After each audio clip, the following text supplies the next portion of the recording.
चलिए थोड़ा सा रिवाइज करते हैं, थोड़ा सा देखते हैं वापस से हम लोगों ने अभी तक क्या क्या पढ़ा है। सबसे पहले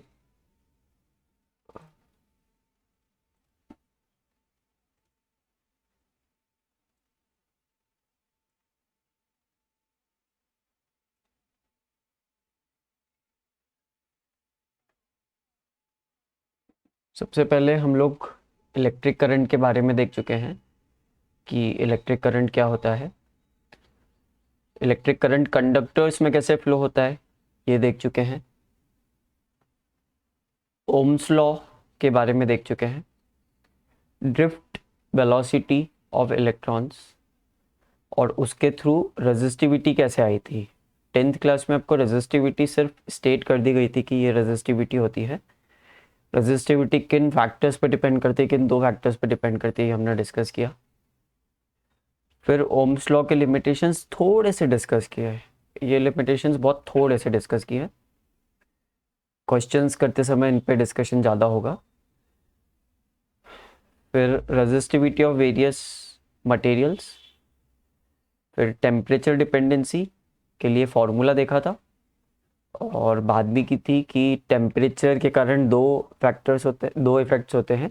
एक जो एटम है या आयन बोल दो वो वाइब्रेट ज़्यादा करने लगता है टेम्परेचर बढ़ने के साथ, और टेम्परेचर बढ़ने के साथ नंबर ऑफ फ्री इलेक्ट्रॉन्स भी बढ़ते हैं, स्मॉल एन की वैल्यू भी बढ़ती है। तो दोनों में से जो डोमिनेटिंग फैक्टर होता है वो बता देता है कि टेम्परेचर बढ़ने के साथ रेजिस्टिविटी बढ़ेगी या कम होगी। जनरलाइज किया था कि कंडक्टर्स में रेजिस्टिविटी बढ़ती है टेम्परेचर बढ़ने के साथ क्योंकि वाइब्रेशन ज़्यादा डोमिनेटिंग रहता है, और सेमी कंडक्टर्स में रेजिस्टिविटी कम हो जाती है, मतलब कंडक्शन बढ़ जाता है। देन इलेक्ट्रिक एनर्जी और पावर के बारे में देखा था। फिर रेजिस्टर्स का कॉम्बिनेशन देखा था। ये कॉम्बिनेशन क्यों पढ़ाया गया है? क्योंकि आगे सेल्स का कॉम्बिनेशन पढ़ाने वाले हैं। तो यहाँ तक तो चीज़ें ठीक है, पुरानी है। अब 3.11 जो पार्ट है, जो भी हम लोग पढ़ चुके हैं, 3.11 जो पार्ट है वहाँ से कुछ नए कॉन्सेप्ट्स, नए लॉजिक आ रहे हैं। पुरानी तो वही सारी चीज़ें आपको रिकॉल भी करवाई, उसमें थोड़ा एक्स्ट्रा भी बताया, एक ड्रिफ्ट वेलोसिटी का कॉन्सेप्ट एक्स्ट्रा बताया, बट वो 10th में भी डिटेल में बताया था एनसीईआरटी में। तो द थिंग इज कि 11th पॉइंट से चीज़ें नई है। इसमें सबसे इम्पोर्टेंट है ये ईएमएफ, और जो कि इंटरनल रेजिस्टेंस के कारण आता है। फिर उसके बाद सेल्स सीरीज और पैरेलल में जब कनेक्ट होते हैं तो सीरीज में नेट आउटपुट क्या रहता है, ईएमएफ क्या निकलता है, रेजिस्टेंस क्या निकलता है, और करंट क्या रहता है। दो चीज़ें मेन है, करंट और वोल्टेज क्या निकलता है। सीरीज में कनेक्ट कर दो और पैरेलल में कनेक्ट कर दो, वो चीज़ समझ में आने लगती है तो बाकी कॉम्बिनेशन सेल के समझ में आने लगते हैं। रजिस्टर का कॉम्बिनेशन तो वो आप सेल के रजिस्टर्स, सेल का इंटरनल रजिस्टर का कॉम्बिनेशन तो आप 3.10 से डायरेक्ट निकाल सकते हो, उसमें तो कोई प्रॉब्लम ही नहीं है। नेक्स्ट, किरचॉफ्स रूल जो हम लोग आज पढ़ने वाले हैं। तो 4 टॉपिक्स हैं। किरचॉफ्स रूल, उसका एक एप्लीकेशन है व्हीटस्टोन ब्रिज, फिर उसी के आगे एक्सटेंड होता है मीटर ब्रिज, और थोड़ा थोड़ा रिलेटेड है पोटेंशियोमीटर। तो ये चारों टॉपिक हमारे लिए बचे हैं। आपका सेल्फ स्टडी का क्या स्टेटस है? आपने बुक की रीडिंग पूरी कर चुके हैं यहाँ तक? Yes sir. नोट्स ठीक ठाक बन गए हैं? नोट। नोट्स में मतलब मेरा तो ये रिकमेंडेशन है कि बहुत ज़्यादा एफर्ट्स मत लगाओ। जब आप पढ़ते हो, कहीं से भी पढ़ रहे हो, तो अपनी नोट कॉपी खुली रखो और जो भी चल रहा है उसमें लिखते जाओ गैप छोड़ छोड़ के।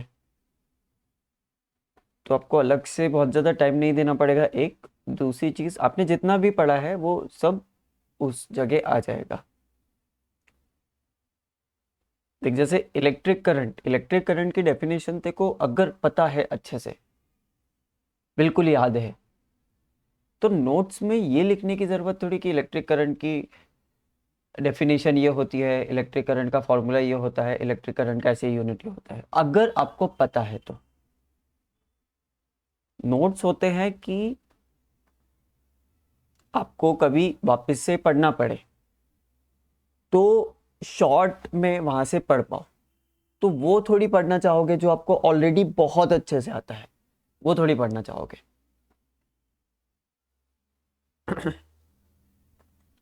मतलब समझ रहे हो ना आप? किसी बुक के नोट्स देखोगे तो उसमें तो लगभग सब कुछ लिखा रहता है,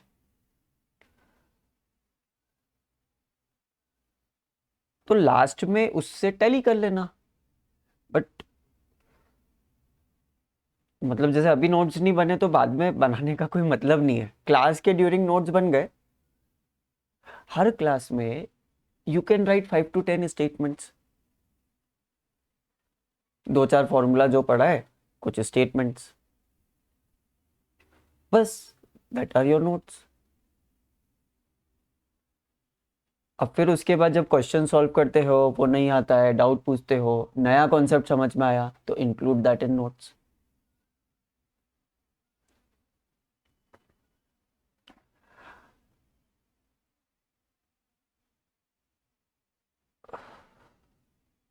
मतलब जैसे मैं एक दिखाता हूँ, एक नोट्स रखे हैं मेरे पास, पर वो बुक के नोट्स हैं।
जैसे कि आप अपनी स्क्रीन पे देख पा रहे हैं, करंट इलेक्ट्रिसिटी के एक नोट्स की पेजेस है मेरे पास।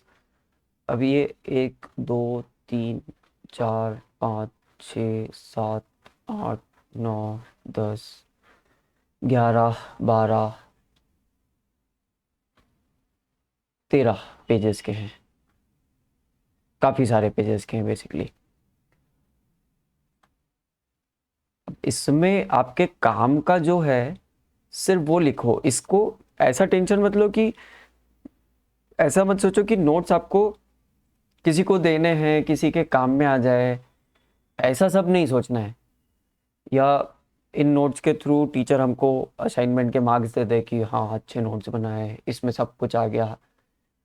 आपको टेस्ट देने के पहले, एग्जाम देने के पहले जो काम में आएंगे, फॉर एग्जाम्पल इसने फर्स्ट पॉइंट लिखा, rate of flow of electric charge through a conductor is called electric current. ये अगर भली भांति आता है आपको तो इसको काम का ही नहीं है ये आपके। ये अगर अच्छे से आता है आपको तो ये आपका काम का ही नहीं है, ये लिखना ही नहीं है। बहुत काम की लाइन है, या आप समझते हैं, बट ये आपको आता है ऑलरेडी। हाँ, क्वेश्चन देते देते, क्वेश्चन करते करते आपको क्लिक करता है कि नहीं यार, ये लाइन में मिस कर देती हूँ, rate of flow of charges नहीं बोल पाती हूँ, then it should be included in your notes. It is measured as the amount of this this this this, ये फॉर्मूला, ये सब आता है आपको, तो ये इंक्लूड करने की जरूरत ही नहीं है। फिर ये वाली चीज आप इंक्लूड कर सकते हो। d/dt ऑफ q, क्योंकि ये इतनी अच्छे से थोड़ी आती है, ये ना तो अभी तक यूज की है। कॉमन सेंस स्टेट्स की अगर आपको डिफरेंशिएशन आता होगा और करंट के बारे में पता होगा तो आप बोल दोगे कि हाँ ये सही फार्मूला है, जस्टिफाइड फार्मूला है, but you have not used it, तो this should be included in notes. फिर ये डायग्राम की नोट्स में ज़रूरत है क्या? उन बच्चों को है जिनको पता नहीं है कि करंट का डायरेक्शन और इलेक्ट्रॉन्स के फ्लो का डायरेक्शन, इलेक्ट्रॉन्स का ड्रिफ्ट का डायरेक्शन अपोजिट रहता है। अगर आपको पता है तो कोई दिक्कत ही नहीं है। Higher potential to lower potential चलता है, दिक्कत ही नहीं, मार्क करने की ज़रूरत ही नहीं है। करंट की यूनिट ये होती है, मतलब एम्पियर होती है, और उसके बेसिक यूनिट ये होती है। समझ पा रहे हो? कोई बच्चा, जनरली बच्चे सोचते हैं कि मैं फर्स्ट पेज खोलूँ, इंट्रोडक्शन पढ़ूँ और इंट्रोडक्शन में से 2-3 स्टेटमेंट लिखूँ, फिर 3.2 सेक्शन करंट इलेक्ट्रिसिटी, उसमें से 2-3 स्टेटमेंट्स लिखूँ, फिर उसके फॉर्मूला लिखूँ। उसमें क्या होता है कि चीज़ें इंक्लूड तो पूरी हो जाती है, बट अगर वैसे लिखना है तो ये प्रिंटेड नोट है, ये ले लो, मुझसे ले लो, नेट से ले लो। अगर वैसा पूरा पूरा लिखना है तो एक टीचर जो लिख के देगा इस तरह से, उससे आप अच्छा तो नहीं लिख पाओगे, ऑब्वियसली उससे आप अच्छा तो नहीं लिख पाओगे। तो आपको नोट्स क्या करना है, आपको नोट्स में सिर्फ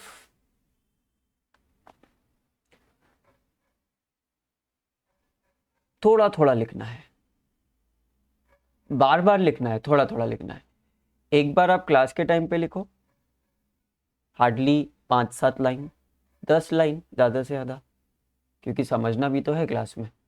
टीचर जो लिखवा रहा है उसके अलावा 5-7-10 लाइन, मतलब टीचर जब पढ़ा रहा है तो हाँ ऑब्वियसली हाँ, और मन में ऐसा चलता होगा ना कि ये जो टीचर बता रहा है हाँ ये आता है, ये ठीक, ये ठीक, ये नया चीज़ बताई या ये नए तरीके से बता रहा है टीचर, वो लिख लो। तो हार्डली 5-7-10 लाइन होगी। कोई क्वेश्चन टीचर करा रहा है, बिल्कुल करो, उसी प्रोसेस में करते रहो, उसी फ्लो में करते रहो। फिर आपको जब होमवर्क देता है टीचर तो कुछ क्वेश्चंस देता है, तो क्वेश्चन पढ़ते पढ़ते कुछ कॉन्सेप्ट्स क्लिक करते हैं। 1-2 लाइंस जो क्लिक करी वो क्वेश्चन के आसपास लिख लो और वो अपने नोट्स में इंक्लूड कर लो। तो जब भी आप नोट्स बनाए, जगह जगह छोड़ के बनाए। पहली लाइन लिख ली, 2-4 लाइन छोड़ दें, फिर पहला कुछ लिख लिया, फिर 2-4 लाइन छोड़ दें, क्योंकि बाद में इंक्लूड करना पड़ेगा चीज़ें। फिर ये होमवर्क में से कुछ डाउट्स हुए, जो भी डाउट्स हुए वो अपने टीचर से पूछे, उसमें से आपने इंक्लूड किया नोट्स में। अब ये डाउट क्यों आया था आपको? क्योंकि आपके नोट में इंक्लूडेड नहीं था। अगर नोट्स में इंक्लूडेड, नोट्स में तो वही चीज़ें लिखी है ना जो अपन ने समझ ली है, पहली बार समझी है बट समझ ली है। और नहीं तो लिखते लिखते आपको समझ में नहीं आ रहा है कि ये क्या लिखा है, तो ऑब्वियसली टीचर से पूछोगे क्लास में। ये सब हो गया, एनसीईआरटी एक्सरसाइज हो गई, उसमें से नोट्स में थोड़ा बहुत इंक्लूड कर लिया। उसके बाद या तो समरी देखो एनसीईआरटी की, या जैसे ये मैंने नोट्स दिखाए आपको, वो वाले नोट्स देख लो।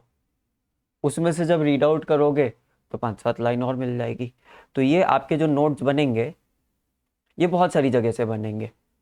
मतलब एक जो टीचर ने जो पढ़ाया है वो इंक्लूड हो जाएगा बहुत सारा, एक आपके क्वेश्चंस जो आपने सॉल्व किए हैं, जिस तरह के आपने क्वेश्चन सॉल्व कर दिए हैं, उनके कॉन्सेप्ट इसमें इंक्लूड हो गए हैं।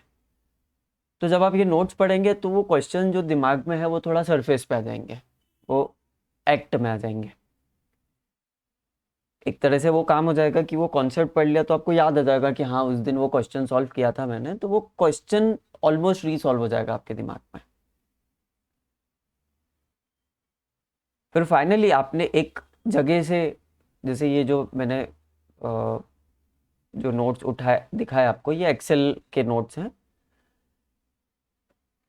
एक्सेल एक बुक है उसके नोट्स हैं, तो वो उसके सारे कॉन्सेप्ट भी इंक्लूड हो गए। तो वहाँ से हमको ये हो गया कि हमने जो लिखा है उसमें कुछ अगर छूट गया हो तो वो पूरा का पूरा इंक्लूड हो गया। अब सर आप पढ़ाते जाते हो, बीच क्वेश्चन देते जाते हो, नोट्स बीच में, तो ऑब्वियसली ऐसे ही चलेगा और ऐसे ही होना चाहिए कि आपके नोट्स हैं, फिर कोई क्वेश्चन आपने सॉल्व कर लिया, फिर नोट्स हैं, फिर क्वेश्चन सॉल्व कर लिया।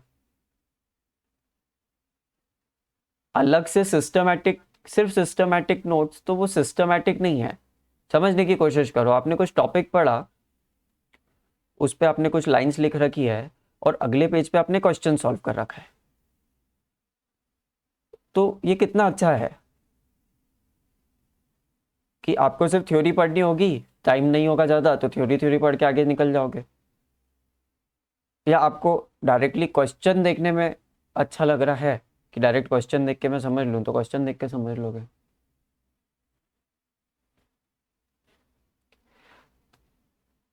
तो मतलब ये सवाल ही नहीं होना चाहिए कि नोट्स नहीं बन पाए। आपका प्रोसेस इंटीग्रेट कर दिया है कि आपकी जो पढ़ाई है उसी के ड्यूरिंग आपके नोट्स बनते जाए, अलग से बनाने का टाइम भी वेस्ट है और वो इतने इफेक्टिव भी नहीं होते। चलिए शुरू करते हैं। वैसे आपने 2-3 चैप्टर्स में अच्छा ग्रोथ किया है, ये नोट्स वाली चीज़ भी इंक्लूड करने की कोशिश करें।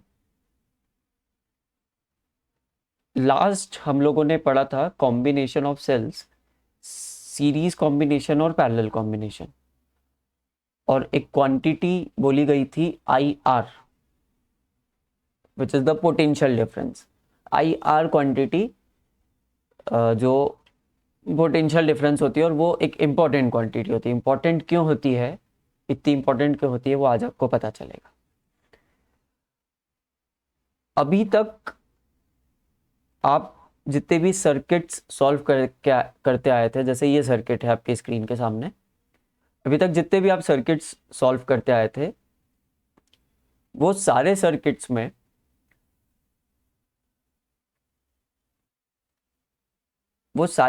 में आप रेजिस्टेंसेस के कॉम्बिनेशंस लगाते हुए आए थे। ये जो इक्वेशंस दिख रही है आपको, रेजिस्टेंसेस के कॉम्बिनेशन लगा के आए थे, और आज तक आपके सामने आया हुआ कॉम्प्लेक्स से कॉम्प्लेक्स सर्किट आपने सॉल्व किया है। पर क्या सर्किट की कॉम्प्लेक्सिटी इतनी ही होती है? अगर मेरे पास कुछ इस तरह का सर्किट आता है, ऑलमोस्ट 3 डायमेंशन में है, बेसिकली एक क्यूब के सारे एजेस हैं और सारे एजेस अलग अलग रेजिस्टेंस के हैं, सारे एजेस अलग अलग रेजिस्टेंस के हैं। वो बता देंगे कितने कितने रेजिस्टेंस के हैं। नहीं सॉरी, सारे एजेस सेम रेजिस्टेंस के हैं, शुरू में सेम रखते हैं, सारे एजेस सेम रेजिस्टेंस के हैं। और क्यूब का जो डायगनल है, पूरे क्यूब का जो डायगनल है, मतलब पॉइंट ए से पॉइंट सी डैश, इन दोनों को एक पोटेंशियल डिफरेंस दिया है। तो जब पॉइंट ए से पॉइंट सी डैश तक करंट फ्लो होगा, तो पॉइंट ए से चालू करते हुए वो कहीं पे स्प्लिट होगा, फिर वो सारे कहीं पे स्प्लिट होंगे, फिर कौन कौन मिल रहा है, या आप किसी किसी ट्रैक से जाते हुए देख सकते हैं। जैसे इसमें रास्ते से गए तो 2 जगह स्प्लिट हो गया, उसमें इस रास्ते से गए तो फिर ये 2 जगह स्प्लिट हो रहा है, बट यहाँ पे दिख रहा है कि करंट ऊपर की तरफ आ रहा है, क्योंकि यहाँ से करंट ऊपर की तरफ आ रहा है, तो फिर यहाँ से यहाँ पे करंट जाएगा। Basically what I want to say is कि अगर सर्किट ज़्यादा कॉम्प्लेक्स हो जाता है, सर्किट ज़्यादा कॉम्प्लेक्स हो जाता है, तो नेट रेजिस्टेंस निकालने के लिए, या करंट इन सर्किट, या किसी पर्टिकुलर रेजिस्टेंस के अबाउट वोल्टेज निकालने के लिए आपको नेट रेजिस्टेंस की ज़रूरत पड़ेगी। और नेट रेजिस्टेंस के लिए आपको सीरीज और पैरेलल का ये फॉर्मूला पता है, बट इसका इक्विवेलेंट रेजिस्टेंस बनाना इतना सिंपल नहीं है with the things we know. जो हमने पैरेलल और सीरीज में लॉजिक्स यूज करे हैं, जो हमने पैरेलल और सीरीज में लॉजिक्स यूज करे हैं, उससे इस चीज का रेजिस्टेंस, नेट रेजिस्टेंस निकालना और फिर गिवन वोल्टेज के साथ करंट निकालना इतना सिंपल नहीं है।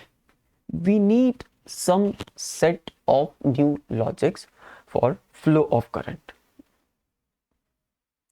करंट के फ्लो के लिए हमको कुछ और लॉजिक्स चाहिए। तो जैसे रेजिस्टेंस का यूज़ करते हुए हम लोगों ने ये कॉन्सेप्ट यूज़ किया था कि अगर कोई पॉइंट पे कुछ करंट आ रहा है तो पैरेलल सर्किट्स में वो करंट डिस्ट्रीब्यूट हो जाता है, मतलब I1 plus I2 plus I3 is equal to I, और वोल्टेज उतना का उतना ही रहता है और करंट डिस्ट्रीब्यूट हो जाता है। इस तरह के लॉजिक्स हमने यूज़ किए थे, लगभग उसी तरह के logics but with a different view. दो लॉजिक्स हम लोग यूज़ करने वाले हैं, जिसमें से पहला है कि किसी भी जंक्शन, किसी भी पॉइंट के थ्रू जो इन करंट है और के थ्रू जो आउट करंट है वो सेम रहेगा।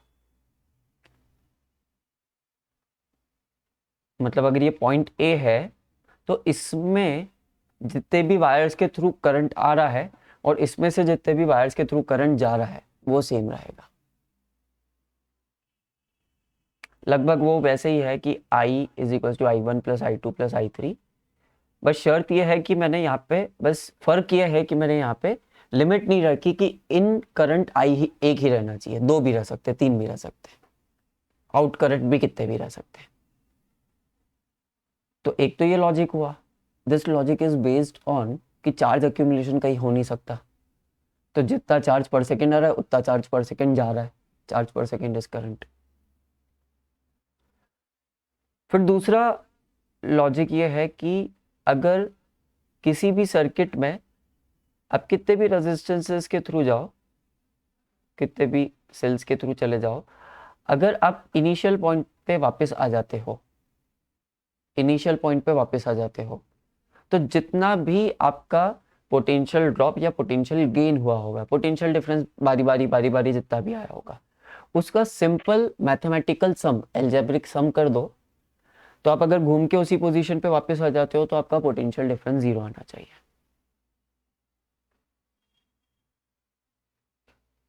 अक्रॉस अ लूप, लूप मतलब मैं अगर ए डैश से डी पे निकला, डी डैश से सी डैश पे निकला, तो सी डैश से डायरेक्ट डी पे नहीं जा सकता हूँ, मेरे को लूप कंप्लीट करना पड़ेगा।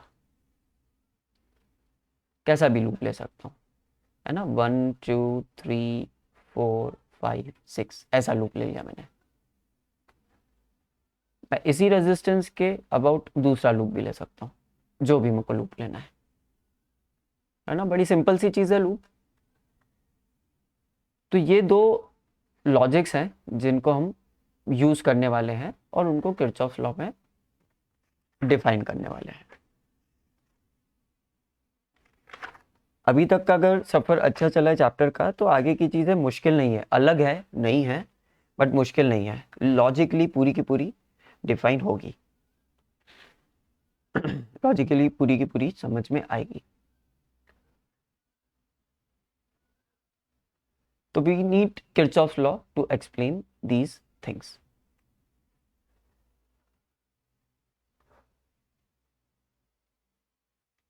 तो दो रूल्स हैं, दो रूल्स लिख लेते हैं पहले।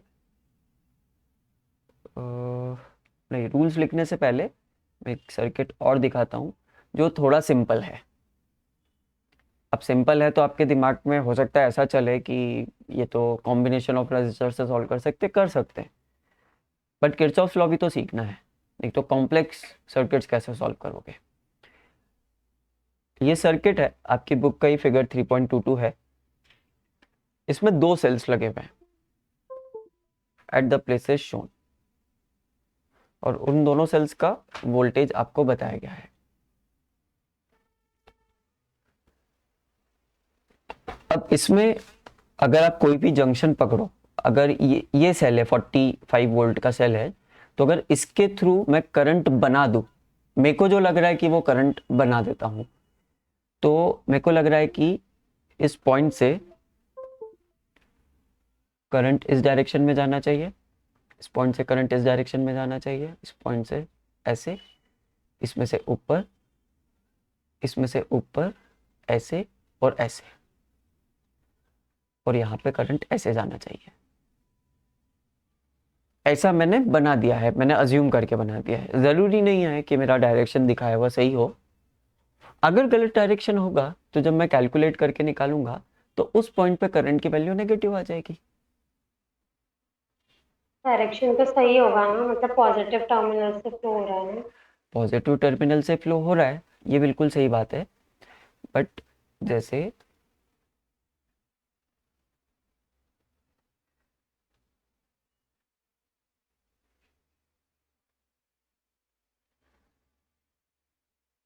मैं इतने जोन की बात करूं, अगर मैं इतने जोन की बात करूं तो 80 वोल्ट बैटरी के कारण करंट इस डायरेक्शन में आ रहा है, ऊपर से करंट इस डायरेक्शन में आ रहा है और इधर से करंट इस डायरेक्शन में आ रहा है, तो पॉइंट डी पे दो अपोजिट डायरेक्शंस बन रही है करंट की। तो हो सकता है ऊपर वाला करंट इतना पावरफुल हो कि ये डी से सी की तरफ तो निकल जाए और इस तरफ नीचे आ जाए। अब एक ही वायर में दो अपोजिट डायरेक्शंस में करंट फ्लो नहीं कर सकता, तो हो सकता है कि जी के अंदर करंट फ्लो हो रहा हो। ये मैंने गलत ले लिया, हो सकता है, मतलब आप मैथमेटिकली निकालो मत अभी, हो सकता है ना, क्योंकि अगर आप बोलोगे ये 80 वोल्ट है, ये 45 वोल्ट है, that does not seems possible, और ये रेजिस्टेंस भी इतना डिफरेंस नहीं है, तो that does not seems possible जो आप बोल रहे हो। तो ठीक है ना, मैं वोल्टेज चेंज करके बता सकता हूँ। तो देयर माइट बी कंडीशंस, जैसे आपको ध्यान है आपने पूछा था कि हम सेल्स को उल्टा कनेक्ट क्यों करेंगे, तो उल्टा कनेक्ट करेंगे नहीं, कुछ कुछ सर्किट में हो जाते हैं। अगर ये वाले सेल उल्टा लगा होता तो सर्किट डिजाइन करते समय जरूरी थोड़ी है कि जस्टिफाई हो जाए कि इस सेल को ऐसे ही लगाना है। मतलब मुझे इस जगह पे ए स्मॉल बी स्मॉल सी इस जोन में कितना करंट चाहिए, उसके हिसाब से मैं 45 वोल्ट वाले सेल को सेट करूंगा। अब उस डिजाइनिंग के प्रोसेस में 45 वोल्ट वाला सेल और नीचे वाला सेल एक दूसरे को काउंटर करने लग गए, तो वहां पे अपन को निकालना पड़ेगा कि किस एलिमेंट में कौन सा करंट फ्लो हो रहा है। वहां पे अपन ये लॉजिक नहीं लगा सकते सर ये वाला सेल पावरफुल है तो इधर करंट फ्लो होगा। अरे सेल के साथ रेजिस्टेंसेस भी तो अटैच्ड है बहुत सारे, so that's why we need Kirchhoff's law.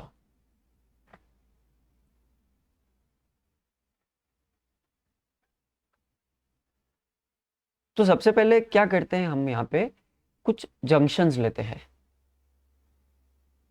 जैसे अगर मैंने ए जंक्शन लिया और ए जंक्शन के अबाउट मैंने मान लिया कि यहाँ से I3 करंट फ्लो हो रहा है इस डायरेक्शन में, यहाँ से I2 करंट फ्लो हो रहा है इस डायरेक्शन में, और यहाँ से I1 करंट फ्लो हो रहा है इस डायरेक्शन में,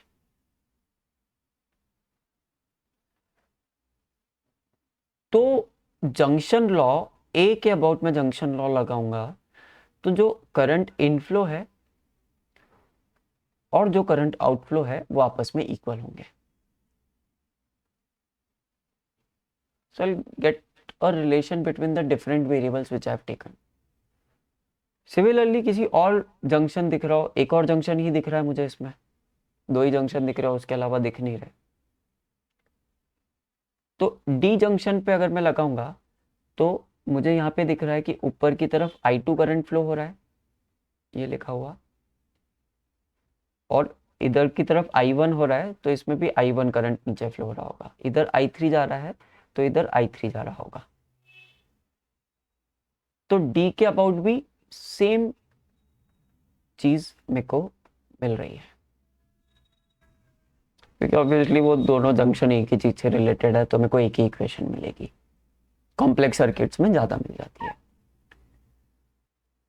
तो ये तो बात हो गई एक रूल की कि भाई अक्यूमुलेशन ऑफ चार्ज नहीं होता है, that is current entering and current leaving the circuit are same. अब करंट के डायरेक्शन में सबसे बड़ी दिक्कत रहती है कि करंट का डायरेक्शन क्या ले, तो अब बेझिझक ले लो, मैथ्स पे भरोसा रखो, मैथमेटिक्स पे भरोसा रखिए, बेझिझक कोई सा भी डायरेक्शन ले लीजिए। अगर जो दिया हुआ डायरेक्शन है उससे उल्टा आया, उल्टा होगा, जो एक्चुअल में डायरेक्शन था उससे उल्टा लिया होगा आपने, उसमें गलती नहीं है, आपके आंसर में आई नेगेटिव आ जाएगा, तो आप बता पाएंगे कि यार इस पॉइंट से इस डायरेक्शन में करंट फ्लो हो रहा है। दूसरा रूल देखते हैं।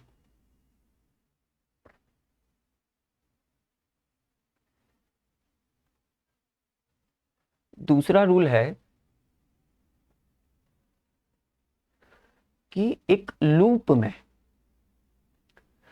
टोटल जो पोटेंशियल डिफरेंस है वो जीरो होना चाहिए।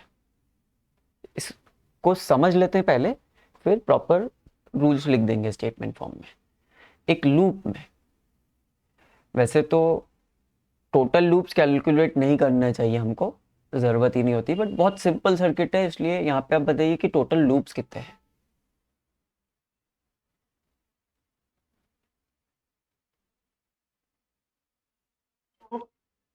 कितने? 4। दो तो दिख रहे हैं, एक पूरा हो गया और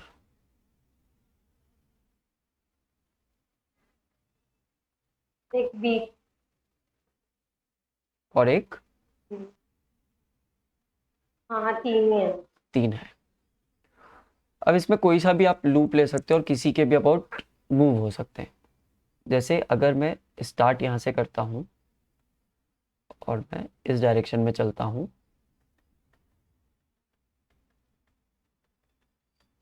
और वापस यहाँ पे आ जाता हूँ, तो मेरा लूप कंप्लीट हो जाता है। अब चलते चलते मेरे को रास्ते में क्या मिला, तो ए से जब मैं चला तो सबसे पहले रास्ते में क्या मिला, 30 ओम का रेजिस्टेंस। और मैं जिस डायरेक्शन में चल रहा था और करंट का फ्लो मैच कर रहे थे। फिर आगे बढ़ता हूँ, आगे क्या मिलता है, मेरे को एक बैटरी मिलती है। बैटरी में जैसे ही मैं एंटर हुआ, बैटरी में जैसे ही मैं एंटर हुआ, मैं नेगेटिव से पॉजिटिव की तरफ जा रहा हूँ बैटरी के अंदर। उसके बाद एक और रेजिस्टेंस है जो बेसिकली इंटरनल रेजिस्टेंस है बैटरी का, पर वो भी रेजिस्टेंस तो है ही। उस रेजिस्टेंस के थ्रू मैं मूव कर रहा हूँ, जिस डायरेक्शन में मैं मूव कर रहा हूँ उसी डायरेक्शन में मेरे करंट का फ्लो है। प्लस 40 ओम, जिस डायरेक्शन में मैं मूव कर रहा हूँ उसी डायरेक्शन में मेरा करंट का फ्लो है। तो हुआ क्या, जब आप ए से चालू हुए तो 30 ओम ने आपका कुछ आई आर खा लिया। कितना आई आर खाया, I1 इंटू 30 उसने यूज कर लिया, तो माइनस लगा दिया। प्लस बैटरी में क्योंकि नेगेटिव टू पॉजिटिव मूव हुए तो उसने आपको वापस रिचार्ज कर दिया। कितना कितने एप्सिलॉन या कितने वोल्टेज से रिचार्ज कर दिया, 45 वोल्ट से। फिर आप 1 ओम रेजिस्टेंस के थ्रू गए तो उसमें से भी I1 करंट ही फ्लो हो रहा था और 1 ओम रेजिस्टेंस था उसका, तो इतना वापस से यूज हो गया आपका। फिर 40 इंटू I1 वापस से यूज हो गया, इज इक्वल टू 0, क्योंकि उसके बाद वापस ए पॉइंट पे आ गए। तो टोटल जो पोटेंशियल ड्रॉप्स और ईएमएफ गेन्ड और लॉस्ट का सम है वो सम अप 0 पे होता है, ये हमको पता है, इसलिए हम ये इक्वेशन लिख पाए। अगर मैं स्टार्ट यहीं से करता, अगर मैं स्टार्ट यहीं से करता बट जाता इस डायरेक्शन में, तो मैं इसको कैसे लिखता, और मैं जाता इसी डायरेक्शन में तो मैं इसको कैसे लिखता, तो मैं लिखता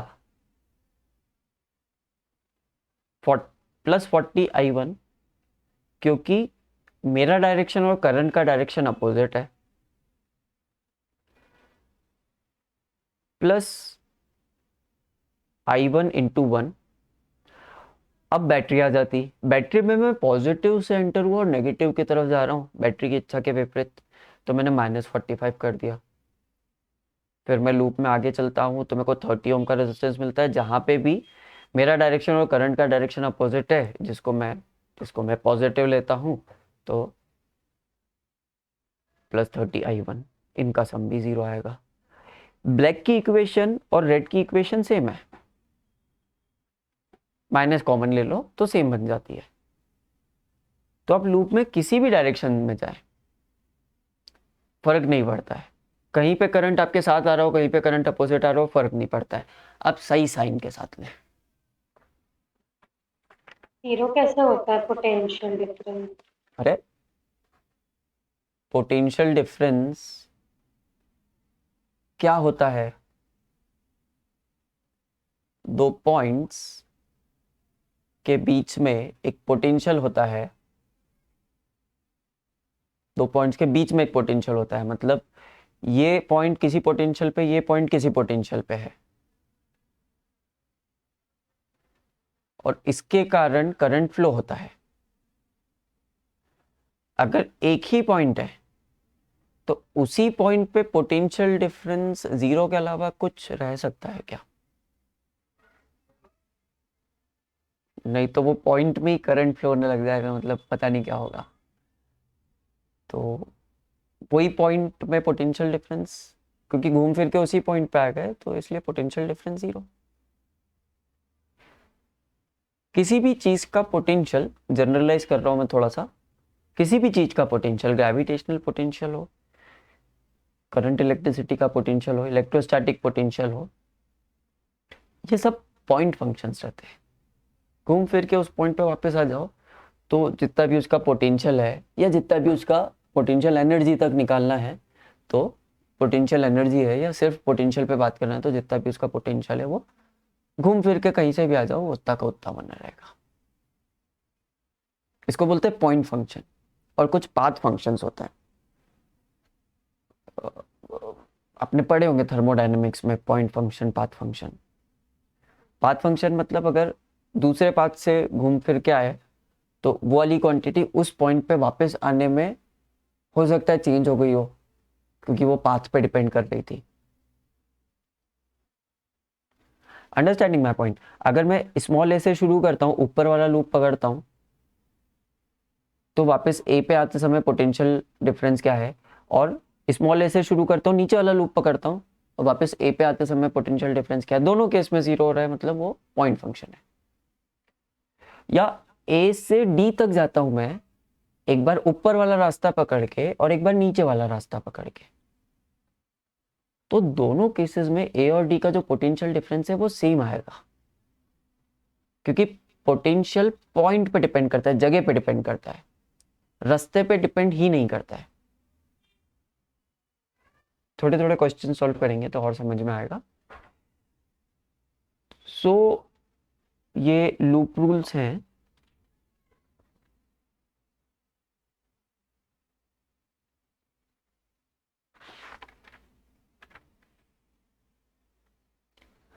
आप एनसीईआरटी में पढ़ेंगे तो जो मैंने रूल्स समझाए हैं, ये सिंपल सिंपल लैंग्वेज में लिखे हुए हैं, और अगर आपको लिखने की इच्छा है तो लास्ट में जो मैं नोट्स प्रोवाइड करूंगा, एक्सेल के जो नोट्स दिखाए वो पूरे प्रोवाइड कर दूंगा, तो उसमें से लिख सकते हैं खुद से भी। वैसे सिंपल सिंपल रूल्स बताए, आई डोंट थिंक कि दिक्कत होगी। फिर भी दिक्कत आती है तो एनसीईआरटी के किरचॉफ्स लॉ का फर्स्ट पार्ट पढ़ेंगे, उसी में समझ में आ जाएगा। अब ये जो ये बेसिकली लेबलिंग्स थी, ये बेसिकली लेबलिंग्स थी जिसके थ्रू हम लोगों ने दो रूल्स पढ़े थे। एक किसी पॉइंट में इन और आउट के बारे में, जिसको बोलते हैं junction rule, because this is a junction of different points. तो लिखेंगे कॉपी में किरचॉफ्स रूल्स हेडिंग के अंदर जंक्शन रूल,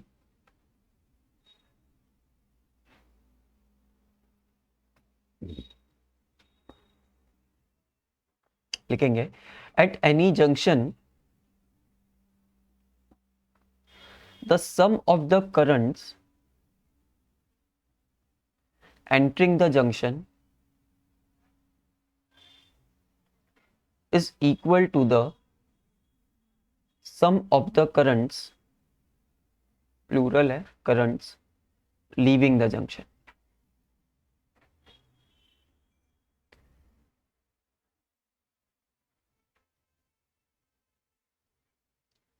ये बेस्ड है कि चार्ज एक्यूमुलेट नहीं हो सकता है कहीं पे।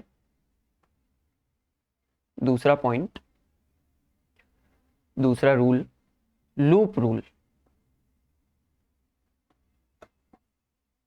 लूप रूल, लूप रूल में लिखेंगे the algebraic sum of changes in potential around any closed loop, the algebraic sum of changes in potential around any closed loop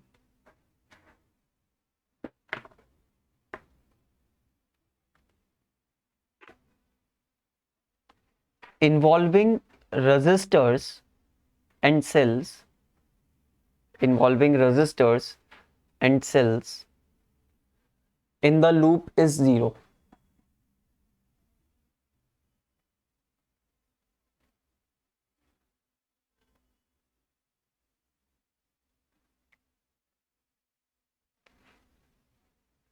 In the loop is zero.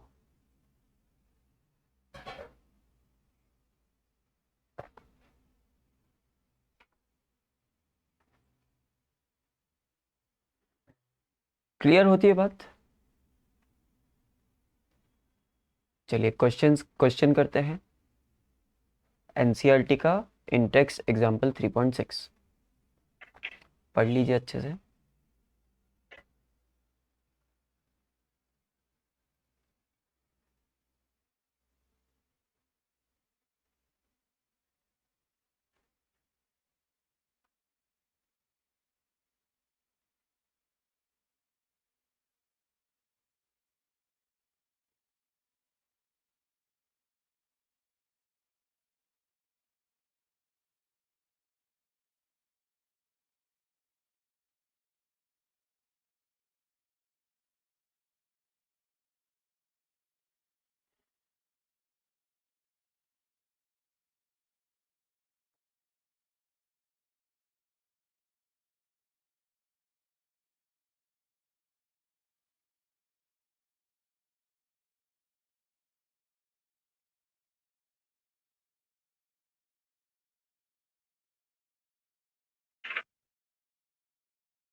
पढ़ लिया question. थोड़ा approach करना चाहेंगे इसको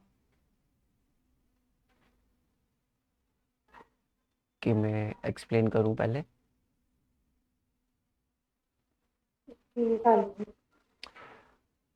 इस circuit में ये चीज तो बहुत क्लियर है हमको। कलर दूसरा यूज करो।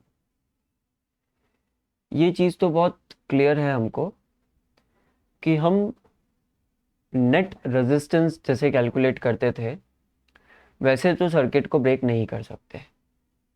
हमको दिया हुआ है कि सारे 12 के 12 रेजिस्टर्स हैं वो 1 ओम रेजिस्टेंसेस के हैं।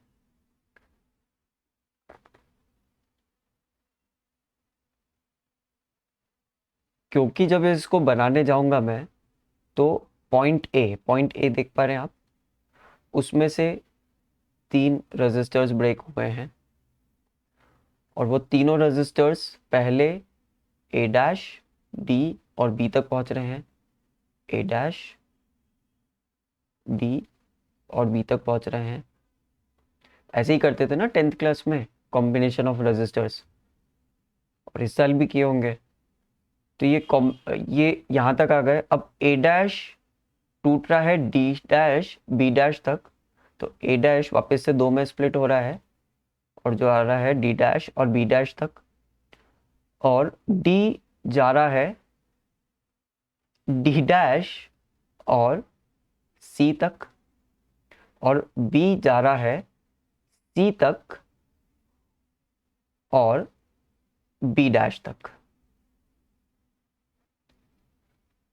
तो यहीं पे कॉम्प्लेक्सिटी शुरू हो गई, जबकि हम पहुंचे एक कोने से चालू होते हुए पहुंचे इन पॉइंट्स तक हैं। अब इन तीनों को कंबाइन करके हमको सी डैश तक पहुंचना है। तो इसको सॉल्व करना लगभग इम्पॉसिबल है, क्योंकि वो सर्किट ही इस तरह का बन रहा है कि क्लियर नहीं हो पा रहा कि कौन सी चीज सीरीज में, कौन सी पैरेलल में, कौन से किसके साथ सीरीज में, अंदर से बाहर जो सॉल्व करते थे हम कि अंदर वाला सॉल्व कर दो, तो ये सब क्लियर नहीं हो पा रहा। तो हम फिगर को वापस से देखते हैं ध्यान से।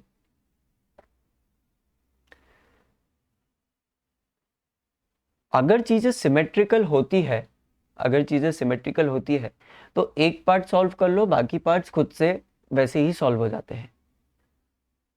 तो ए पॉइंट, इनिशियल पॉइंट से सी डैश पॉइंट में ऑब्वियसली सिमेट्री है, दोनों तरफ से सिमेट्री है।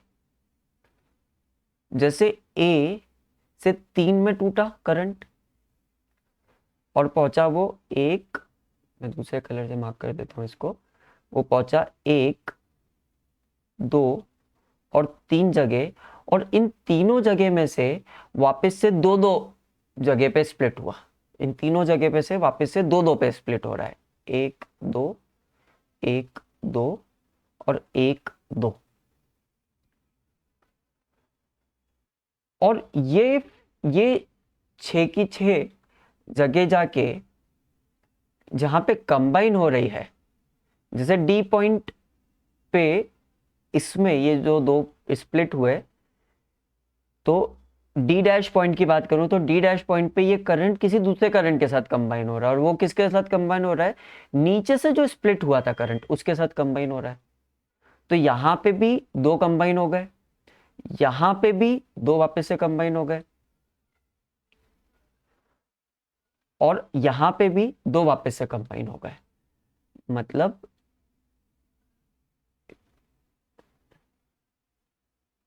जैसे रेड से निकला, ब्लैक पे स्प्लिट हो गया, रेड से 3 में स्प्लिट हुआ, फिर ब्लैक से दो दो में वापस से स्प्लिट हो गया, और येलो पे वापस से दो दो जुड़ गए।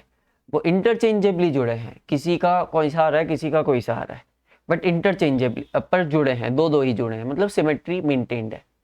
और फिर जो इनका नेट है वो तीनों जाके सी डैश पे वापस से कंबाइन हो रहे हैं। तो there is absolute symmetry. 3 path से करंट निकला और फाइनली सी डैश पे जाके जुड़ रहा है। तो हम एक ही पाथ कंसिडर करते हैं इसका, और बाकी को सम अप कर लेंगे। बोलू तो जब यहां से निकला तो 3 रास्तों में से करंट गया, उसमें से एक मैंने कंसिडर किया, second is this, third is this. एक रास्ते पे करंट निकला तो मैंने इसको आई माना, सेकंड थर्ड को भी आई माना। ये एक रास्ता दो में स्प्लिट हो रहा है, और क्योंकि रेजिस्टेंसेस इक्वल है तो मैं I/2 मान लूं, क्योंकि मैं एंड तक देख के आया हूं कि सब कुछ सिमेट्रिक है। तो ऐसा नहीं होगा कि कहीं से करंट बायस जा रहा है। तो यहाँ पे I/2 है। अब इस रास्ते में से इस रास्ते पे मैं आगे बढ़ता हूँ, मैं इस पे आगे बढ़ा था, फिर ये दो में स्प्लिट हुआ, फिर मैं इस पे आगे बढ़ा, इस पे मैं आगे बढ़ा, तो ये जो पॉइंट सी है उसमें ये I/2 तो आ ही रहा है, और दूसरी जगह का आप देखेंगे दूसरे रास्ते पे जाके कि ये आई जा रहा है यहाँ से, फिर दो में स्प्लिट हुआ, तो यहाँ पे भी I/2 रहना चाहिए। तो ये दोनों आके दोनों आके जुड़ रहे हैं, तो यहाँ से ऊपर जाने वाला करंट आई हो जाएगा, और ये आपका एक लूप कंप्लीट हो गया। In this loop, I included the battery. It is not mandatory to include the battery. जरूरी नहीं बैटरी इंक्लूड करो ही आप, इस लूप में मैंने कर ली। तो ये एक लूप बन गया। इस लूप के अबाउट क्या क्या हो रहा है, इस लूप के अबाउट क्या क्या हो रहा है, उस पे किरचॉफ्स लॉ लगा देते हैं, लूप रूल लगा देते हैं। तो लूप है हमारा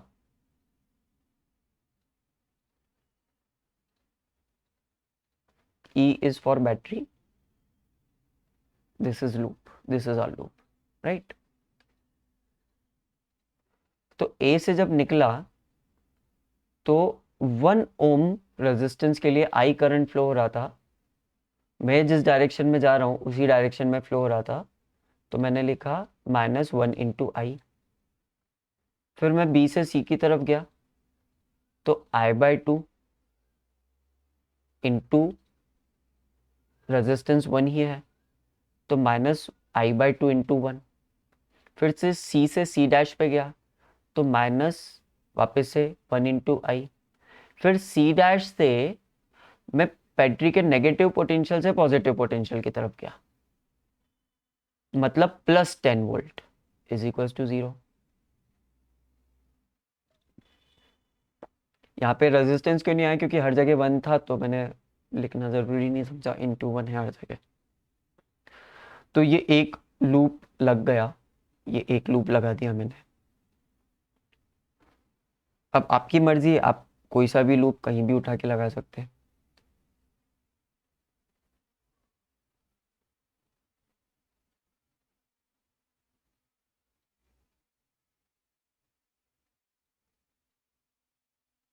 ठीक है, तो मैं अभी चाहूँगा, मतलब ये क्वेश्चन पूरा नहीं हुआ है, पर मैं अभी चाहूँगा कि आप क्या करें। एक लूप में रूल लगा के दिखाया मैंने, एक जंक्शन के अबाउट भी रूल लगा के दिखा देता हूँ, इस जंक्शन के अबाउट लगा के दिखा देता हूँ, B' जंक्शन के अबाउट। B' जंक्शन के अबाउट जो रूल लगाएंगे, जंक्शन रूल लगाएंगे, तो उसमें रहेगा I/2 करंट इन आ रहा है, और इधर से I/2 करंट इन आ रहा है, is equals to I। But इससे निकल नहीं रहा हमको कुछ, रूल ऐसे लगाएंगे पर इससे निकल नहीं रहा हमको कुछ। और किसी भी जंक्शन से जंक्शन रूल लगाते समय इस क्वेश्चन में, पर्टिकुलर इस क्वेश्चन में निकल नहीं रहा कुछ, ये आप देख चुके हैं। I/2 plus I/2 is equal to I दे रहा है जंक्शन रूल, ये कुछ काम का नहीं है। तो जो लूप रूल लगाया मैंने, उसी पे थोड़ा और चिंतन करो और अलग अलग लूप्स ढूंढो। आप ऐसे भी लूप ढूंढ सकते हो, A', B', B, A, और इसमें लूप रूल लगा दो और try to calculate something. You have got 3 minutes,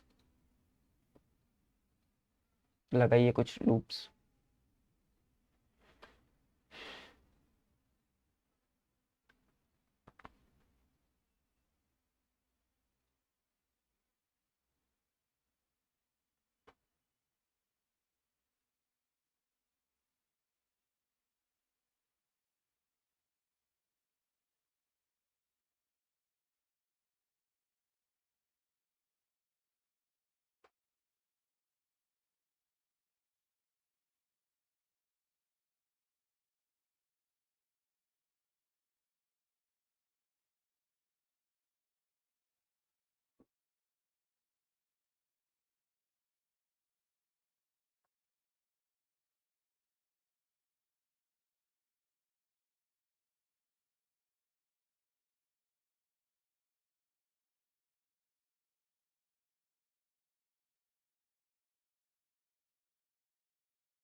कुछ बनाए अलग अलग लूप्स? अच्छा। गुड। तो लूप्स बनाना तो आपको आ गए हैं। अब अभी तक जो मैं कर रहा था सिर्फ वो लॉज समझाने के लिए कर रहा था। अभी तक मैंने जो भी समझा है इस क्वेश्चन में सिर्फ वो लॉज को अप्लाई कैसे करना है और वो कैसे करना है इसके लिए समझाया। अब इस क्वेश्चन को सॉल्व करते हैं। हमारे पास इंडिविजुअल रेजिस्टेंसेस हैं। हमको इक्विवेलेंट रेजिस्टेंस निकालने का बोला है, नेट रेजिस्टेंस निकालने का बोला है। नेट रेजिस्टेंस के लिए अब हमारा पहला दिमाग चलता है कि सीरीज और पैरेलल कॉम्बिनेशन लगाओ, but it seems impossible in this. तो हम लोग जो फॉर्मूला हमको पता है v is equals to I R, वो फॉर्मूला लगाएंगे। v is equals to I R से आर इक्विवेलेंट आप बोल सकते हैं कि v, या इस केस में एप्सिलॉन, क्योंकि बैटरी को इंटरनल रेजिस्टेंस नेग्लिजिबल बोला है तो v की जगह मैं एप्सिलॉन यूज कर रहा हूँ। एप्सिलॉन अपॉन जितना करंट पास हो रहा है। आपको पता है सर्किट में कितना करंट पास हो रहा है? हम लोगों ने कुछ अज्यूम किया है ना? तो कितना करंट पास हो रहा है सर्किट में? 3i।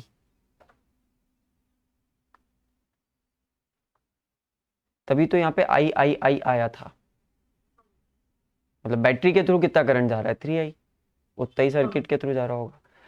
तो जितना भी आर इक्विवेलेंट निकलेगा वो होगा एप्सिलॉन, जिसकी वैल्यू है 10 वोल्ट डिवाइडेड बाय 3i।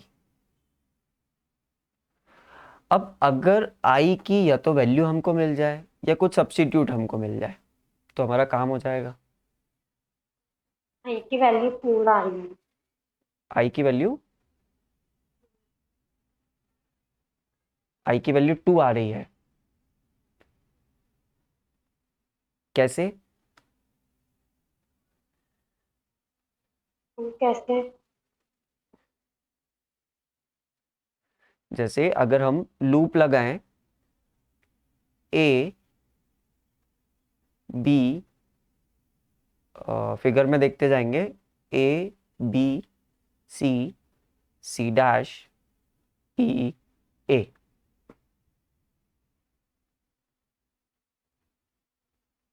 अगर हम लूप लगाएं ये वाला, फिगर में देख सकते हैं आप कौन सा लूप लगेगा। तो सबसे पहले उसके लिए आएगा minus I into R, that is 1, minus I by 2 into 1, minus I into 1 plus 10 is equal to 0। तो यहाँ से आई की वैल्यू निकल जाएगी। होपफुली आपने यहीं से निकाली होगी।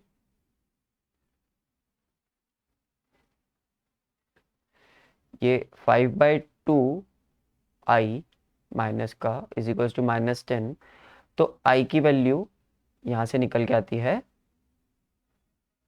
4 एम्पियर्स, राइट।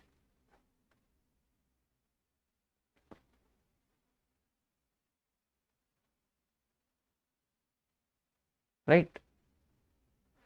तो आर इक्विवेलेंट यहाँ पे सब्सटीट्यूट कर देंगे। आर इक्विवेलेंट हो जाएगा 10/3 इंटू आई की जगह 4।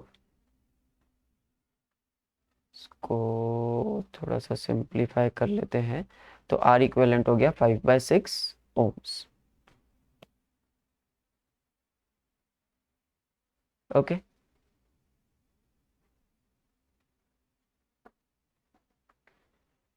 मैं 2 मिनट दे रहा हूँ, इस क्वेश्चन को वापस दिमाग में रिपीट कर लीजिए।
चलिए कंटिन्यू करें।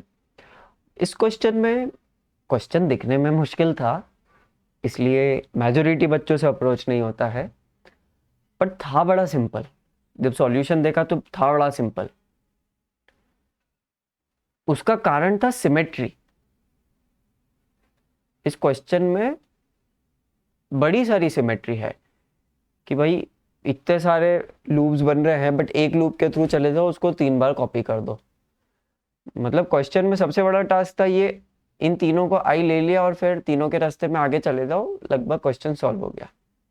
क्योंकि इस क्वेश्चन में सिमेट्री थी, इसलिए किरचॉफ्स के 2 लॉज में से सिर्फ एक लॉ के थ्रू हमने निकाल लिया। एक लॉ को भी एक ही लूप पे अप्लाई किया और क्वेश्चन सॉल्व हो गया। क्योंकि हर जगह करंट आई आई आई आई था और रेजिस्टेंस भी अलग अलग नहीं था। बट अगर रेजिस्टेंसेस भी डिफरेंट हो और सिमेट्री एज सच कुछ दिख नहीं रही हो, इसमें भी हल्की सी सिमेट्री है बट फिर भी लगभग ना के बराबर है, और सिमेट्री एज सच कुछ दिख नहीं रही हो, तो फिर किरचॉफ्स लॉ का पावर पता चलता है कि हम लोग किरचॉफ्स लॉ क्यों यूज करना पड़ता है। Try this question in 2 minutes।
बताऊं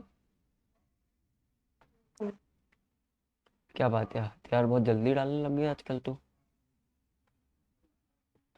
किरचॉफ लॉ समझ में नहीं आ रहा है क्या? बहुत कंफ्यूजिंग है।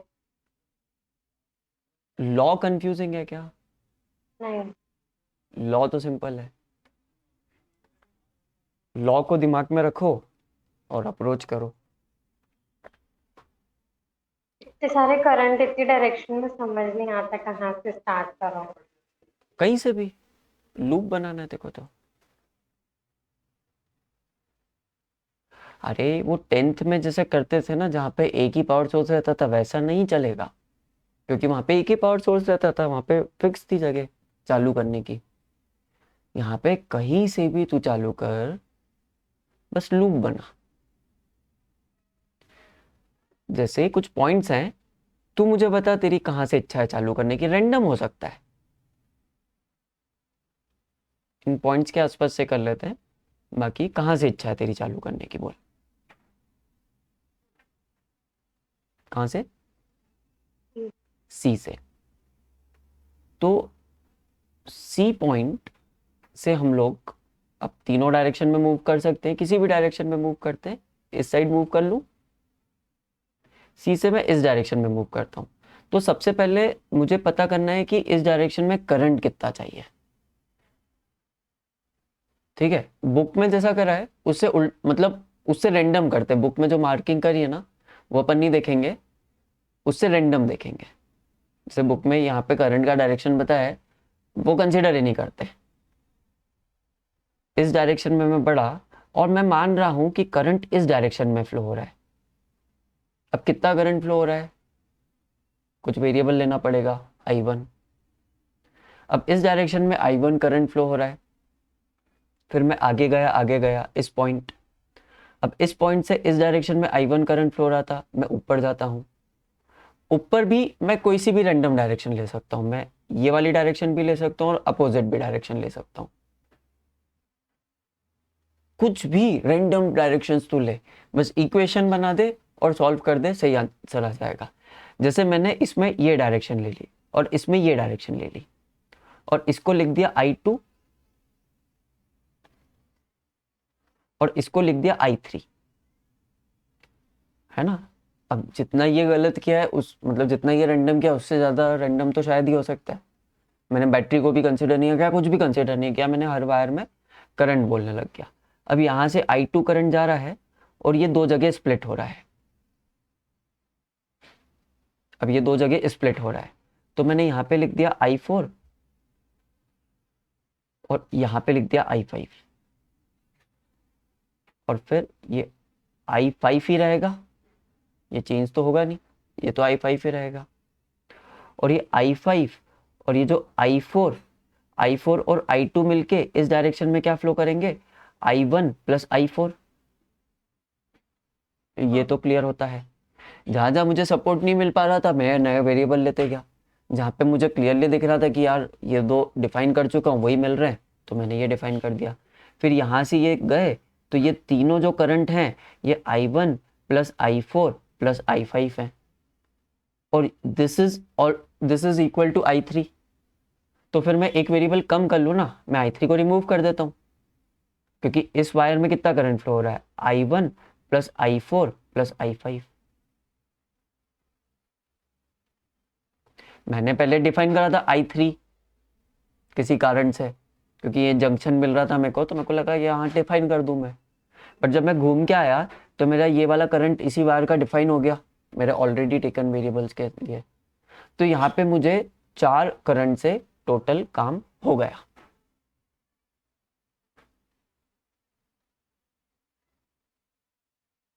मुझे पूरे सर्किट में 4 करंट से काम हो गया अभी के लिए तो। ठीक है, क्या मैं एक आध और रिमूव कर सकता हूँ इसमें से, जहाँ पे तुझे लग रहा हो कि एक करंट 2 के बराबर हो रहा हो या 2 का डिफरेंस हो रहा हो। I2 भी I1 plus I4 plus I5 ही होगा ना। I2 प्लस I1 will be equal to I1 plus I4 plus I5, ऐसा नहीं, तूने और कुछ बोला था। पर नहीं, I2 इज इक्वल टू, सिर्फ I2 इज इक्वल टू कैसे होगा, ये वाले जंक्शन पे लगा रही है, कौन से जंक्शन पे लगा रही है। सेम ही करंट जा रहा है, D से A फिर A से B। डी से ए जो करंट जा रहा है और ए से भी जो करंट जा रहा है वो दोनों इक्वल होंगे, ऐसा बोल रही है। नहीं, ए से करंट इन आ रहा है, मतलब डी से ए पे जो करंट आ रहा है वो इनटू करंट है और बाकी दो पाथ से रिलीज हो रहा है ना, ए से बी भी जा रहा है और ए से सी भी जा रहा है। हाँ हाँ। तो अपन को क्या लगाना है, जंक्शन रूल। जंक्शन रूल क्या कहता है, इस पॉइंट पे अब ये दिमाग मत लगाओ कि यहाँ का करंट उधर चले जाएगा और यहाँ पे ये बैटरी सप्लाई कर देगी करंट, ये नहीं, ये इतना फाइन थोड़ी कैलकुलेट कर पाएगी। जंक्शन रूल लगा ना सिंपल, कि पॉइंट ए पे क्या हो रहा है, एक तरफ से करंट का इनपुट है, इस तरफ से करंट का इनपुट है और दो तरफ से करंट का एग्जिट है, I2 और I1 से। तो I2 को मैं लिख सकता हूं I4 प्लस I5। तो जहां जहां पे I2 है वहां वहां पे मैं रिप्लेस कर देता हूँ I4 plus I5, I4 plus I5 एक ही जगह था। तो अब मेरे सिर्फ 3 वेरिएबल्स हैं करंट में, I1, I4 और I5। मेरे सिर्फ 3 वेरिएबल्स हैं, है ना। इसको अगर मेरे को सिंपलर बनाना होता तो मैं करंट का डायरेक्शन थोड़ा सीधा सीधा लेता और एक पर्टिकुलर जगह से चालू करता, दैट यू विल गेट कि कहाँ से चालू करें तो और सिंपलर हो जाए। बट ये मैथमेटिकली थोड़ी डिफिकल्ट था, ये सब कुछ तू भी सोच सकती है। मैंने बहुत कॉम्प्लेक्स अप्रोच बताई बट एक रेंडम अप्रोच बताई कि आपने क्वेश्चन चालू कर दिया तो फिर कैसे करना है आपको, वापस नहीं आना है कि ये गलत हो गया गलत हो गया, चलते जाओ आगे, रूल्स फॉलो कर रहे हो तो चलते जाओ आगे। तो मेरे पास ये 3 वेरिएबल्स हैं करंट में, I1, I4 और I5, और इस तरह से करंट फ्लो हो रहा है पूरे सर्किट में, ऐसा मैंने मान लिया है। अब जंक्शन रूल लगा के तो हमने सिंप्लीफाई कर लिया है, नंबर ऑफ वेरिएबल्स को 5 की जगह 3 लिया है। अब मुझे नहीं लगता जंक्शन रूल और काम का होगा यहाँ पे, अगर होगा तो वापस से देखेंगे। But let's start with some loop, कोई सा भी लूप बोल दे उस पर अपन रूल लगा देंगे, कोई सा भी रैंडम।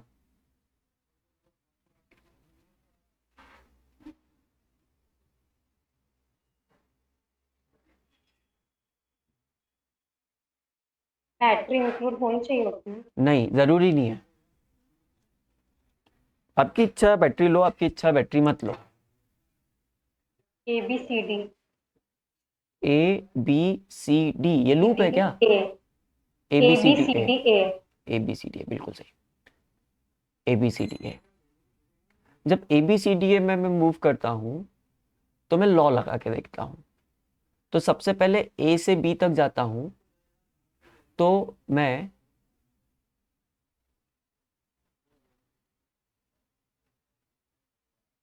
ऐसा लिखूंगा,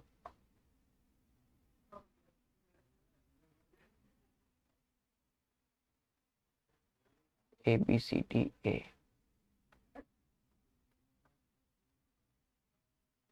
लूप ABCD यहाँ पे नीचे लिख देता हूं मैं। तो सबसे पहले मैं लिखूंगा minus of 4 into I4 plus I5, फिर B से C तक जा रहा हूं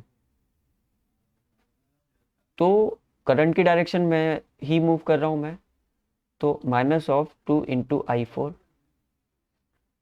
फिर C से D तक जा रहा हूँ, करंट की डायरेक्शन में ही मूव कर रहा हूँ, minus of 2 into I1 plus I4, फिर D से वापस A पे आता हूँ तो minus of 4 into I1 plus I4 plus I5। Agreed? इन सब का सम 0 होना चाहिए। इसको थोड़ा सा सिंप्लीफाई कर लेता हूं मैं, मेरे को चारों तीनों रेजिस्टेंस में एक वो मिल गया, रिलेशन मिल गया यहाँ से, -4I4 -6 -8 -12 फिर मैं लिखता हूँ -4I5 तो -8I5 फिर मैं लिखता हूँ -6I1। ये सबका सम 0 है और इसमें से 2 कॉमन लेके -4, 2 और माइनस कॉमन लेके 6I4 -4I5 -3I1 is equal to 0। तो मुझे तीनों में एक रिलेशन मिल गया। अब क्या क्लिक कर रहा है देखो कि अगर ऐसे 3 रिलेशन मेरे को मिल जाए तो मैं तीनों निकाल सकता हूं। अगर मुझे 3 रिलेशंस मिल जाए तो मैं ऐसे तीनों निकाल सकता हूं। तो एक दूसरा लूप लेते हैं अब, जो ये लूप से जो इक्वेशन मिली मेरे को, ये वो तो लिख ही लिए मैंने। अब मैं दूसरा लूप लेता हूँ, जो मन पड़े वो लूप बोल। अगर तू बैटरी भी साथ में लेती तो यहाँ पे हो सकता है इक्वल टू 0 की जगह मेरा लिखा होता -10 या -5 या +10 या +5, इतना सा फर्क पड़ता। तो जरूरी नहीं है कि बैटरी लो या नहीं लो। बताओ आगे। ACBA। ACDA, बढ़िया है, छोटा सा लूप। तो स्टार्टिंग फ्रॉम ए, आप बोल दो।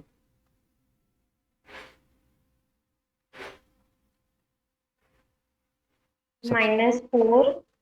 सबसे पहले बैटरी आ गई ना। हाँ। बैटरी में we are moving positive to negative. Battery कहाँ मूव करवाना चाहती है अपन को? -10। -10।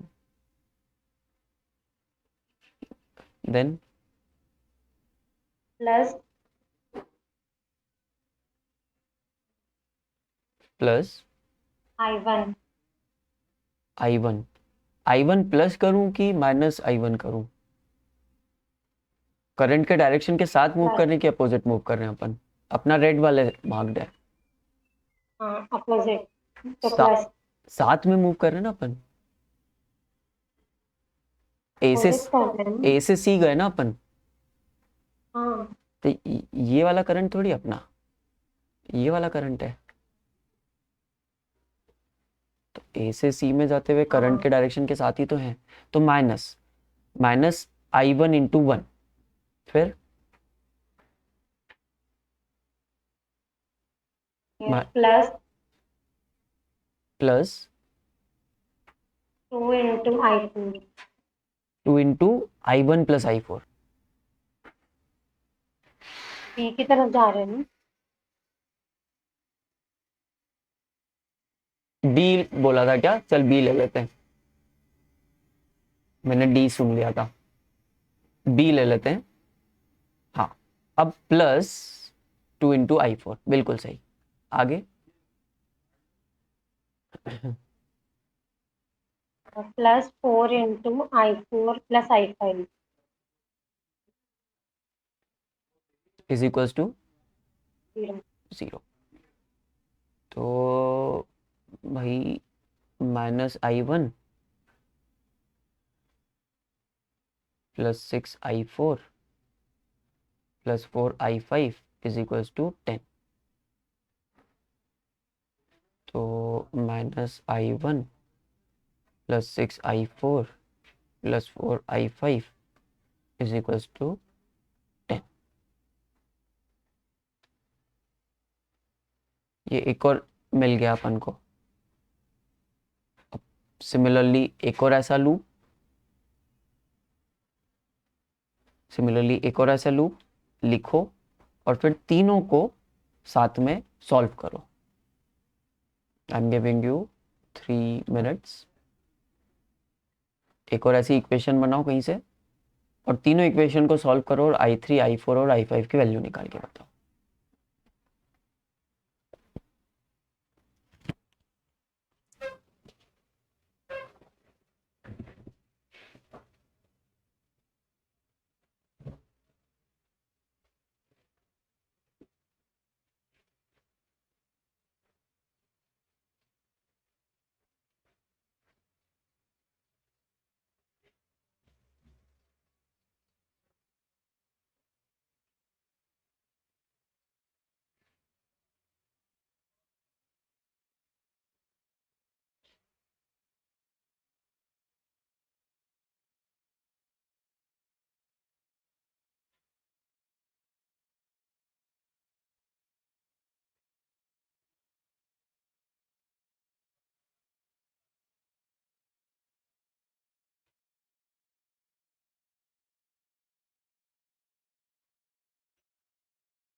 सर इक्वेशन तो बना ली।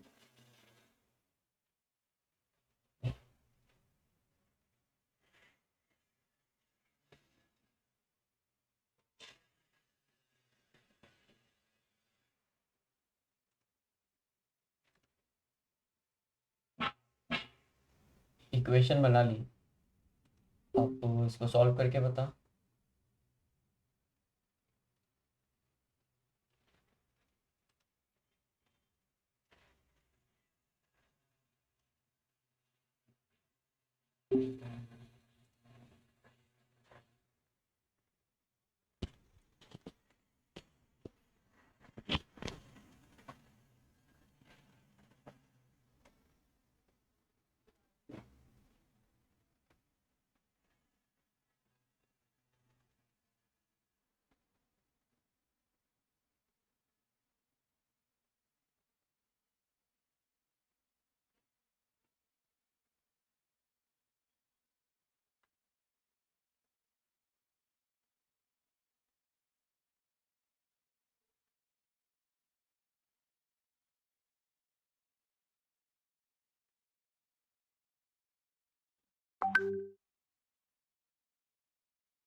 हाउ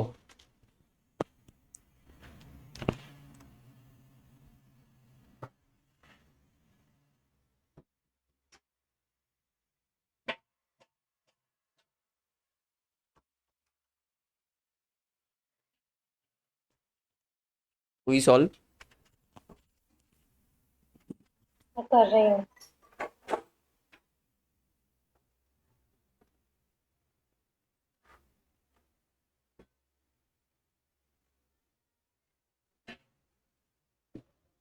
थर्ड एक्सरसाइज में कि सेकंड एक्सरसाइज में? सेकंड में बोला था, थर्ड तो अभी हमने स्टार्ट नहीं करी है। हाँ सर सेकंड में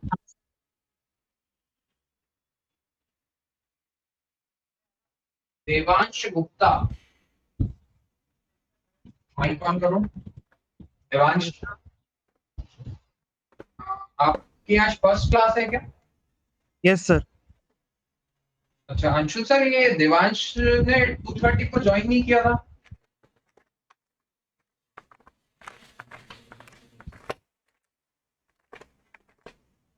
अंशु सर, आपको आवाज आ रही है?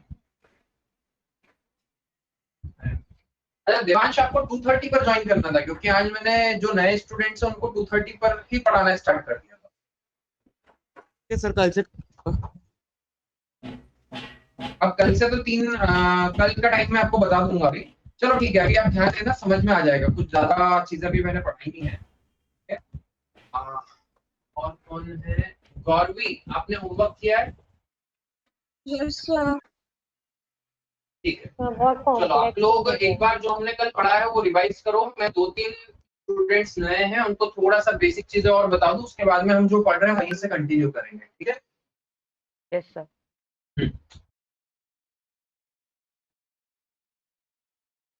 हाँ, तो देखो, ये एक सेट है। इस सेट को हमें सेट बिल्डर फॉर्म में कन्वर्ट करना है। तो मैंने यहाँ पर सबसे पहले पैटर्न देखा कि क्या पैटर्न है, उस पैटर्न से ही मैं उसको सेट बिल्डर में कन्वर्ट कर पाऊंगा। तो मैंने देखा कि 1 के अपॉन में 2 आ रहा है, 2 के अपॉन में 3 आ रहा है, 3 के अपॉन में 4 आ रहा है, 4 के अपॉन में 5 आ रहा है। मतलब हमेशा डिनोमिनेटर में एक बड़ा नंबर आ रहा है। तो मैंने क्या किया, इस सेट के जो भी एलिमेंट है उनको माना x।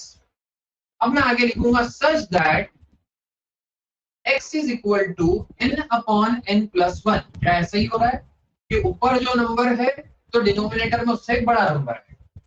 Is that clear? से yes or no? Yes sir. Yes sir. है ना?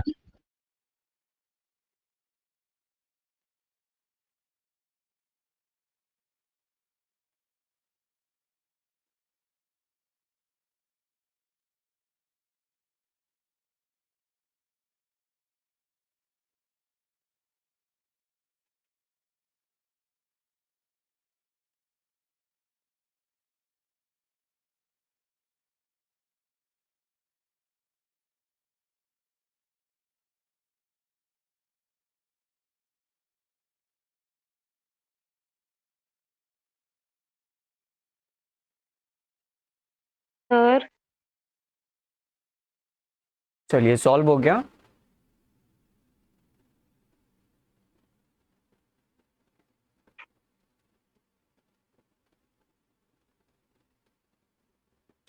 सॉल्व हो गया। नहीं सर, बहुत कॉम्प्लेक्स हो रही है। हेलो। सर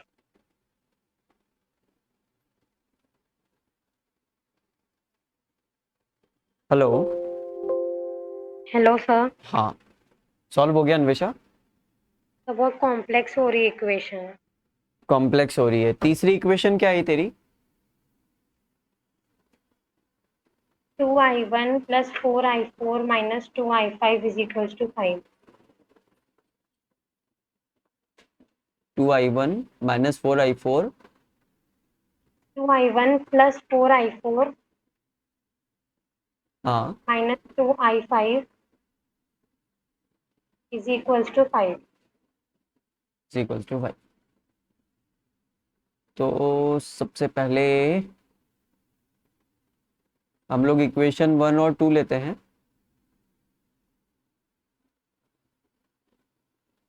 उन दोनों को सब्सट्रैक्ट करते हैं।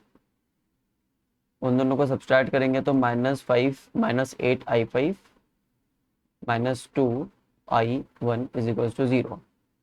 तो i1 + 4i5 = 0।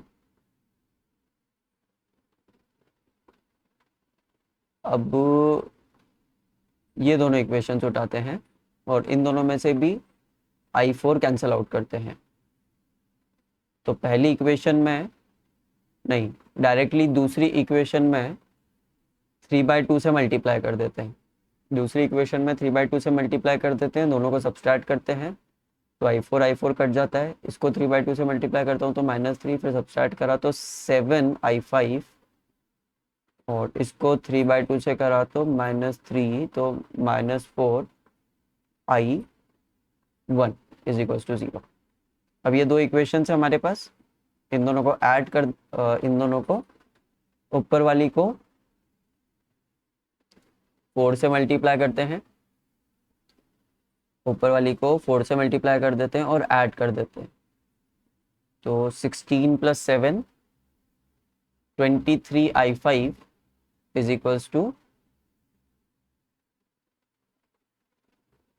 कुछ गड़बड़ कर दी मैंने। गड़बड़ क्या करी, ये मैंने 10 और 5 कंसिडर नहीं करा। तो पहले जब दोनों इक्वेशंस को हम लोगों ने सब्सट्रैक्ट किया था तो यहाँ पे आना चाहिए था -10। और जब नीचे की दो इक्वेशंस को हम लोगों ने सब्सट्रैक्ट किया तो यहाँ पे 3/2 से मल्टीप्लाई करके तो ये हो जाएगा 15/2, ये माइनस का, और उसमें 10 प्लस करेंगे तो 20 - 15 5/2। तो अ,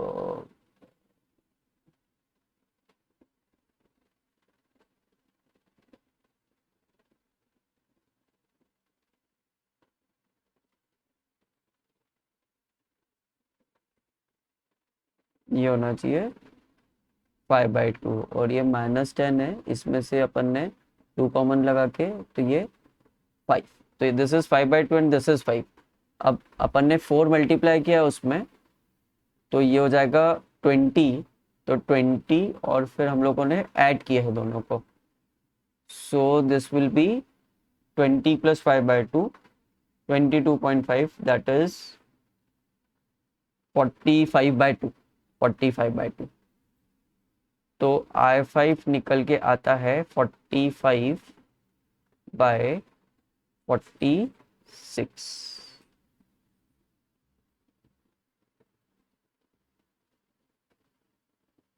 i5 निकल के आता है 45/46। i5 हमारा i3 के बराबर है। हम लोग आंसर टैली करते हैं तो गलत आ रहा है।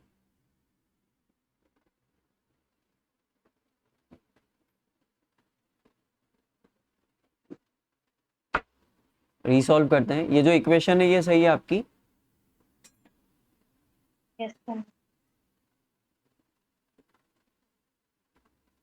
रीसॉल्व करते हैं थोड़े से तरीके से। फर्स्ट और सेकंड इक्वेशन को हम लोगों ने सब्सट्रैक्ट किया तो हमको मिला -8i5 -2i1 is equals to -10। इससे हमको मिला -4i5 -i1 is equals to -5। फिर सेकेंड और थर्ड इक्वेशन को 3/2 से मल्टीप्लाई किया और सब्सट्रैक्ट किया तो ये दोनों ख़त्म, ये हो जाएगा -3 और सब्सट्रैक्ट किया तो ये प्लस हो जाएगा, तो ये हो जाएगा 7i5 4 + 3 7i5 और इसको 3/2 से मल्टीप्लाई किया तो ये हो जाएगा 3 माइनस का, तो -4i1 इज इक्वल टू, इन दोनों को सब्सट्रैक्ट करेंगे तो इसको पहले 3/2 से मैं मल्टीप्लाई करूं तो ये हो जाएगा 15/2, तो 10 माइनस 15/2 20 माइनस 15। हाँ, जो थर्ड इक्वेशन है उसमें i5 नहीं रहेगा। जो रेड वाली थर्ड इक्वेशन है, रेड वाली जो थर्ड है उसमें हाँ, थर्ड इक्वेशन वापस से बोल दे।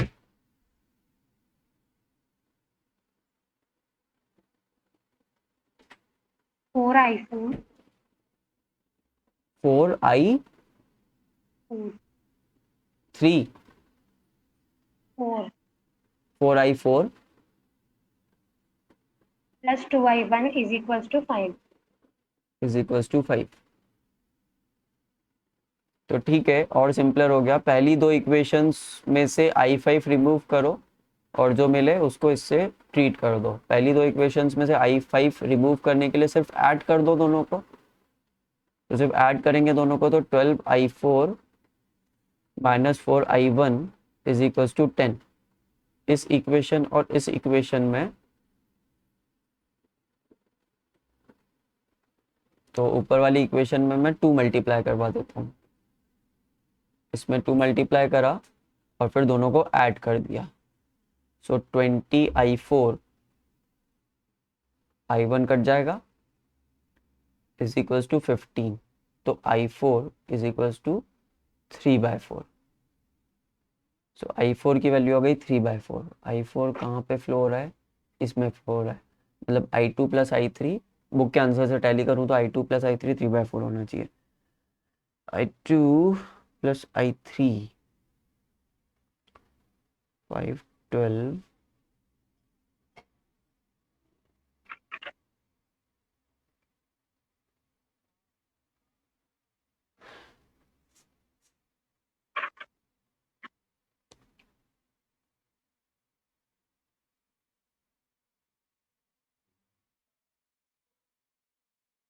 नहीं, ये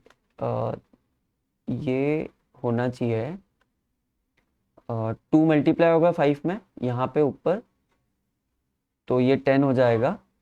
तो दोनों को ऐड करते समय, इन दोनों को ऐड करते समय 20i4 बना और ये दोनों कट गए और ये 10 हो गया, तो ये 20।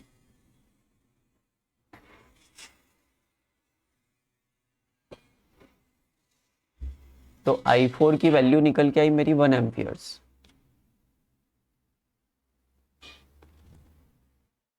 एक काम करते हैं, इसको मैं अगली क्लास में ठीक से बताता हूँ क्योंकि 3:15 भी हो गई है, अगली क्लास शुरू होने वाली है मेरी। बट प्रोसीजर आप समझ रहे हो, सिस्टमैटिक बताऊंगा तो आपके दिमाग में आ जाएगा कि किस तरह से अपन को करना है सिंपल। अब जगह भी कम है लिखने की और इक्वेशंस भी गलत हो रही है, इसलिए अपन यहाँ पे फ्रस्ट्रेट होने की जगह इसको कल वापस से सॉल्व करते हैं। आप खुद से भी सॉल्व कर सकते हैं और नहीं तो कल मेरा वेट कर सकते हैं, वापस से सॉल्व करेंगे और उसके बाद 2-3 क्वेश्चंस और करेंगे आप, तो पूरा का पूरा सर्किट सॉल्व करना आ जाएगा। ठीक है, यस सर। और सर परसों टेस्ट है तो फिर टाइमिंग्स क्लास के। परसों टेस्ट है